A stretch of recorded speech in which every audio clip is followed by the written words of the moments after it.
Assalamualaikum warahmatullahi wabarakatuh. Ketemu lagi sama saya, Bu Dinda, di pelajaran Akidah Akhlak ya. Oke, gimana? Anak-anak sudah siap belum untuk menyimak video dari saya? Di duduknya yang enak dulu. Semangat belajarnya. Semangat semangat terus lah ya, meskipun kita pembelajarannya secara online. Semoga kalian juga dapat memahami meskipun kita belajarnya dari jarak jauh dan belum bisa tatap muka. Oke, perkenalan lagi ya, biar inget ya. Perkenalkan, nama saya Bu Dinda. Jadi kalian bisa memanggil saya Bu Dinda kalau ketemu di jalan mungkin, atau besok kalau udah tatap muka. Kalian bisa mengenali guru-guru juga harus dihafal supaya mempermudah kalian dalam proses pembelajaran. Oke, seperti yang sudah saya jelaskan di pertemuan pertama, untuk bab 1 kita akan mempelajari tentang iman kepada Allah. Di bab 1 ini nanti kita akan membahas pengertiannya, hikmahnya, dalilnya. Pokoknya nanti di bab 1 ini kita akan mempelajari tentang iman kepada Allah Subhanahu wa taala. Oke, udah siap ya? Kalau udah siap, kita lanjut ke slide selanjutnya. Ya, jadi di bab ini kita nanti belajar tentang pengertian, kemudian dalil nakli dan juga dalil akli, kemudian hikmah beriman kepada Allah, dan juga perilaku iman kepada Allah. Maksudnya perilaku apa saja sih yang mencerminkan kita sebagai seorang muslim yang mengimani Allah. Nah, itu nanti akan dibahas di bab 1. Oke, makna iman dan iman kepada Allah. Secara bahasa, iman itu berarti percaya. Kalau kalian mengimani sesuatu, berarti kalian itu kan percaya, ya kan? Nah, itu maknanya iman secara bahasa tuh tadi satu, percaya. Percaya itu berarti kalian mengimani. Tapi secara istilah, iman itu adalah membenarkan dengan hati, mengucapkan dengan lisan, dan mengamalkannya dalam perbuatan. Jadi nggak cuma kita sekedar percaya-percaya aja, tapi yang namanya iman itu kita harus membenarkan dengan hati, kemudian kita mengucapkan dengan lisan, dan juga diikuti dengan perbuatan kita. Kalau iman kepada Allah kayak gimana? Membenarkan dengan hati, berarti kita percaya dalam hati ya. Oh ya, Allah itu adalah Tuhan saya. Mengucapkan dengan lisan gimana? Ya kita membaca sholawat, membaca 2 kalimat syahadat. Nah, itu berarti kita udah mengimani Allah. Kemudian mengamalkan dengan perbuatan seperti apa?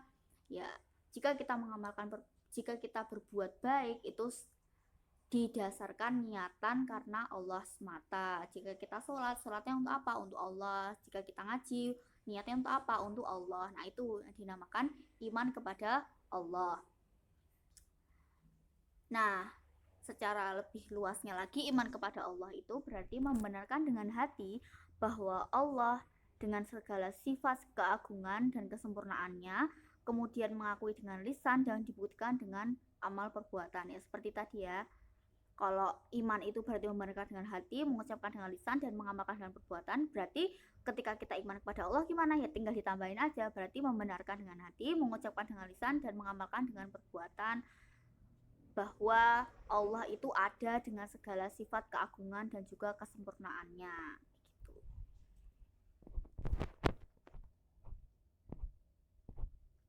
Oke, lanjut ke dalil nakli dan dalil akli iman kepada Allah. Kenapa sih kita harus beriman kepada Allah? Ya memang karena itu sudah ada dasar hukumnya gitu kan.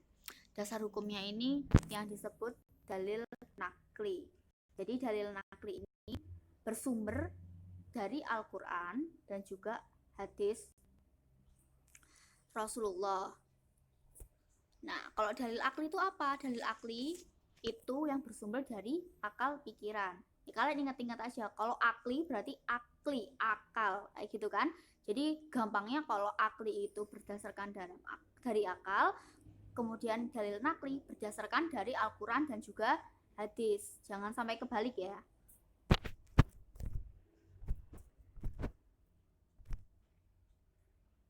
Oke, dalil naklinya karena bersumber dari Al-Quran dan juga hadis. Ini untuk dalil Al-Qur'annya saya cantumkan di sini. Untuk hadisnya kalian nanti bisa cari, atau kalau misalnya kalian bingung nyarinya nanti bisa tanya ke saya ya. dalil naklinya itu ada dalam Al-Quran surat An-Nisa ayat 136. A'udzubillahi minasyaitonirrajim. Bismillahirrahmanirrahim. Ya ayyuhalladzina amanu billahi wa rasulihi wal kitabil ladzi nazala ala rasulihi wal kitabil ladzi unzila min qabl wa may yakfuru billahi wa malaikatihi wa kutubihi wa rusulihi wal yaumil akhir faqad dhalla dhalalan ba'ida. Wahai orang-orang yang beriman, tetaplah beriman kepada Allah dan Rasulnya dan kepada kitab yang diturunkan kepada Rasulnya serta kitab yang telah diturunkan sebelumnya. Barang siapa yang kafir kepada Allah, malaikat, kitabnya, rasul-rasulnya dan kemudian hari kiamat, maka sesungguhnya orang itu telah sesat sejauh-jauhnya. Jadi di sini sudah jelas ya, dalam Al-Quran surat An-Nisa ayat 136 itu ada perintah. Perintah untuk apa? Untuk beriman kepada Allah. Di sini nggak cuma beriman kepada Allah ya, tapi ada satu rangkaian, beriman kepada Allah, Rasul, kitab, kemudian hari akhir, seperti itu. Dan jika kita, konsekuensinya kalau kita tidak beriman, maka kita akan menjadi orang yang ini, dhalalan ba'ida, atau apa? Tersesat sejauh-jauhnya. Jadi artinya dhalalan ba'ida itu artinya adalah sesat sejauh-jauhnya. Paham ya sampai di sini? Setelah dalil nakli tadi ada apa aja? Dalil nakli dan juga dalil akli. Kalau akli tadi berasal dari akal, ya kan? Jadi dalilnya yang menunjukkan bahwa iman kepada Allah, kenapa kita harus beriman kepada Allah? Di antaranya yang pertama, adanya Al-Quran yang telah dijamin kebenarannya. Al-Quran itu kan memuat segala fenomena alam, memuat segala hukum. Siapa yang buat kira-kira kalau bukan Allah? Kalau nggak ada yang buat itu nggak mungkin kan? Jadi itu menunjukkan bahwa adanya Allah itu ya adanya Al-Quran. Seperti itu. Al-Quran itu selalu benar.